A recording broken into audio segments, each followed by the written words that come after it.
Hi friends, ఈరోజు వీడియోలో మన ఇంట్లో ఉండే గోధుమ పిండితోనైతే గులాబ్ జామ్ అయితే ప్రిపేర్ చేసినాను. అసలు గులాబ్ జామ్ అయితే పర్ఫెక్ట్గా వచ్చినాయి అన్నమాట. ఒక్కసారి నేను చెప్పినట్టు కూడా ట్రై చేయండి. చిన్న చిన్న టిప్స్ పాటించి చేస్తే గోధుమ పిండితోని గులాబ్ జామ్ కూడా చాలా పర్ఫెక్ట్గానైతే ప్రిపేర్ చేసుకోవచ్చు. ఇంకా లేట్ ఎందుకు, ప్రాసెస్లోకి అయితే వెళ్ళిపోదాము. అలాగే స్మాల్ రిక్వెస్ట్ అండి, మన ఛానల్ని కనుక ఫస్ట్ టైం చూస్తున్నట్టయితే సబ్స్క్రైబ్ చేసి సపోర్ట్ చేయండి. సో చూడండి, ముందుగా ఒక గిన్నెలోకి అయితే 2 కప్పుల వరకు పాలనైతే యాడ్ చేస్తున్నాను.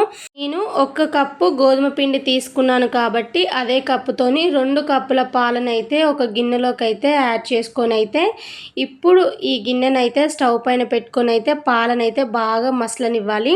సో 2 కప్పుల పాలు వేసాను కదా, అవి పాలు బాగా మసిలి 3/4 కప్పు పాలు వచ్చేంత వరకు అయితే బాగా పాలనైతే మసలనివ్వాలి.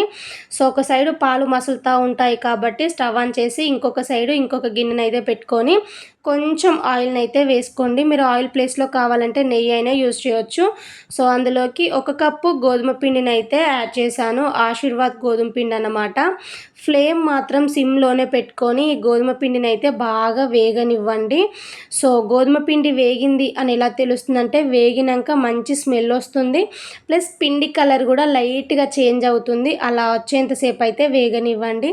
సో చూసిలా పిండి అయితే బాగా వేగిందన్నమాట.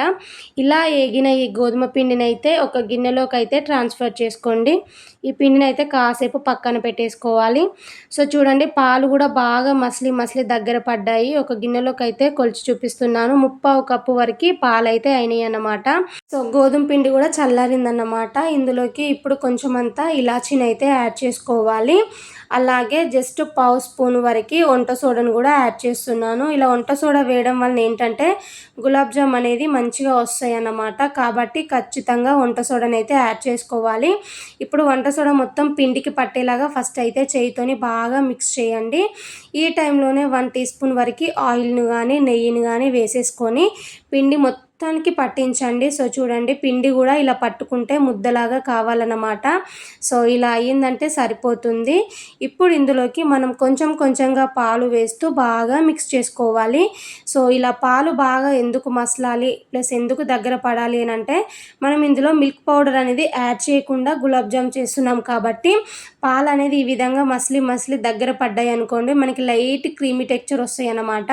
సో అలా వచ్చిన తర్వాతకి గులాబ్ జామ్ చేస్తే మంచిగా వస్తాయి అని చెప్పేసి అయితే పాలనైతే బాగా మసల పెట్టుకోవాలి. సో ఈ పిండికి అయితే ఈ పాల కొలత అనేది అయితే కరెక్ట్గా సరిపోతుంది అనమాట. మళ్ళీ ఎక్స్ట్రా వాటర్ కానీ మళ్ళీ మిల్క్ కానీ యాడ్ చేయాల్సిన అవసరం లేదు. మనం 1 కప్పు పిండి తీసుకున్నాము కదా, సో 2 కప్పుల పాలు బాగా మసిలితే అవి ఏంటంటే 3/4 కప్పు పాలు అయ్యాయి కాబట్టి ఈ పిండికి ఈ పాలు అనేది కరెక్ట్గా సరిపోతుంది అనమాట. సో చూసిలా, నేను తీసుకున్న పిండికి పాలు అయితే కరెక్ట్గా సరిపోయాయి. పిండి అనేది మరీ గట్టిగా కాకుండా సాఫ్ట్గా కాకుండా కొంచెం సెమీ సాఫ్ట్గా ఉండేటట్టు అయితే కలుపుకోండి. సో ఈ విధంగా కలిపేసి అయితే ఈ పిండిని అయితే పక్కన పెట్టేసుకోవాలి. సో చూసిలా, పిండి కూడా కొంచెం ఈ విధంగా మెత్తగా ఉండేటట్టు అయితే కలుపుకున్నాను, పక్కన పెట్టేసుకోవాలి. ఇప్పుడు స్టవ్ ఆన్ చేసి అయితే గిన్నెను పెట్టుకొని ఇందులోకి 1 కప్పు మనం పిండిని తీసుకున్నాం కదా, సేమ్ అదే కప్పుతోని 1 కప్పు వరకు చక్కెరని అయితే యాడ్ చేస్తున్నాను. సేమ్ అదే కప్పుతోని 1 కప్పు వాటర్ని కూడా యాడ్ చేసుకోవాలి. మనం తీసుకున్న పిండికి ఈ చక్కెర పాకం కూడా ఈ విధంగా కరెక్ట్గా సరిపోతుందన్నమాట. ఫ్లేమ్ మాత్రం లో టు మీడియంలో అడ్జస్ట్ చేసుకుంటూ ఫస్ట్ అయితే చక్కెరని అయితే కరిగించండి. మనకి ఎలాంటి తీగ పాకం రావాల్సిన అవసరం లేదు, జస్ట్ చక్కెర కరిగి లైట్ జిగటగా వస్తే సరిపోతుందన్నమాట.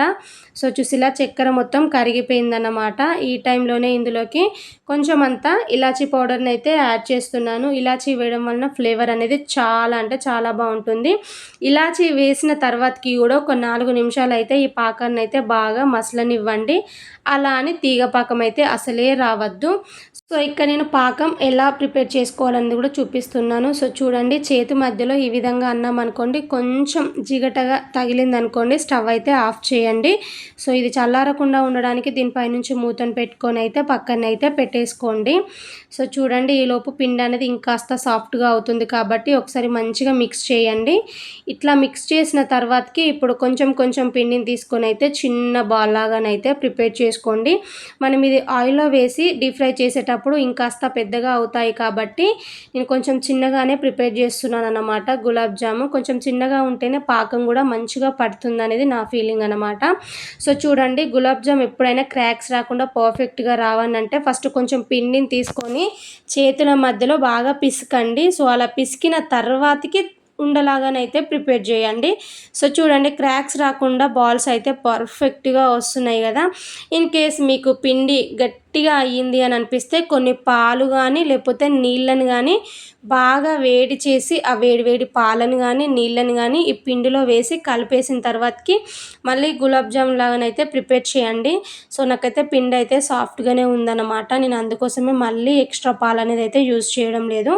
సో చూడండి, పిండి మొత్తం ఇదే విధంగా చిన్నగానైతే రౌండ్స్ బాల్ లాగానైతే ప్రిపేర్ చేసి అయితే పక్కనైతే పెట్టేసుకున్నాను. మనకి పిండి ఆరే కొద్ది ఏంటంటే లైట్గా క్రాక్స్ వస్తాయి. కొంచెం చేతికి నూనెని కానీ నెయ్యిని కానీ అప్లై చేసుకుంటూ బాల్ లాగానైతే ప్రిపేర్ చేసుకొని అయితే పక్కనైతే పెట్టేసుకోవాలి. ఇప్పుడు స్టవ్ ఆన్ చేసి అయితే గిన్నెను పెట్టుకొని ఇందులోకి డీప్ ఫ్రైకి సరిపడా ఆయిల్ని అయితే పెట్టేసుకొని ఆయిల్ అయితే మీడియం ఫ్లేమ్లోనే వేడి చేసిన తర్వాతకి ఇప్పుడు మనం ప్రిపేర్ చేసి పెట్టుకున్న ఈ బాల్స్ని అయితే ఒక్కొక్కటిగా యాడ్ చేయండి. నేనైతే మొత్తం ఒకేసారి వేసి అయితే డీప్ ఫ్రై చేస్తున్నాను. ఆయిల్ బాగా వేడైన తర్వాతకి మీరు ఈ బాల్స్ వేసారనుకోండి, అవి పైన మాడిపోతాయి, లోపల పిండిగా ఉంటాయి. కాబట్టి ఆయిల్ అయితే కొంచెం వేడిగా ఉన్నప్పుడే వీటిని అయితే వేసేసుకొని వేసిన వెంటనే కలపకుండా ఒక 2 నిమిషాల తర్వాతకైతే ఈ విధంగా మెల్లగా అనండి. సో చూడండి ఎంత పర్ఫెక్ట్గా అవుతున్నాయో. మనం వేసిన బాల్స్కి ఇంకాస్త సైజ్ అనేది పెద్దగా అవుతుందన్నమాట ఆయిల్లో డీప్ ఫ్రై చేసేటప్పుడు. కాబట్టి ఫ్లేమ్ అయితే మీడియం ఫ్లేమ్లోనే పెట్టుకొని బాగా కాలాలి. సో ఇవి లైట్గా కలర్ చేంజ్ అయ్యేంతసేపు అయితే కాలనివ్వండి. సో చూడండి, ఈ విధంగానైతే కాలాయి అన్నమాట. ఇట్లా కాలిన తర్వాతకైతే వీటిని అయితే మనం ఇంతకుముందు చక్కెర పాకం ప్రిపేర్ చేసి అయితే పక్కన పెట్టేసుకున్నాం కదా. సో దాంట్లోకి అయితే యాడ్ చేసుకోండి. సో చూడండి, నేనైతే మొత్తాన్ని అయితే ఈ విధంగానే ప్రిపేర్ చేసి అయితే పాకంలోకి అయితే యాడ్ చేస్తున్నాను. సో నేను తక్కువ పిండితో చేశాను కాబట్టి ఒకే బ్యాచ్లో వీటన్నిటిని అయితే కాల్చేసి అయితే పాకంలోకి అయితే యాడ్ చేస్తున్నాను. పాకంలోకి యాడ్ చేసిన తర్వాతకి ఒకసారి గరిటెతోని పాకం మొత్తం పట్టేలాగా బాగా మిక్స్ చేయండి. సో చూడండి, ఈ విధంగా మిక్స్ చేసేసి అయితే దీనిపై నుంచి మూతను పెట్టుకొని ఒక 1/2 అవర్ పాటైనా పక్కన పెట్టేసామనుకోండి, పాకం చక్కగా పడతాయి. ఫైనల్లీ అయితే మన గులాబ్ జామ్ అయితే కంప్లీట్ అయిపోయింది. Thank you.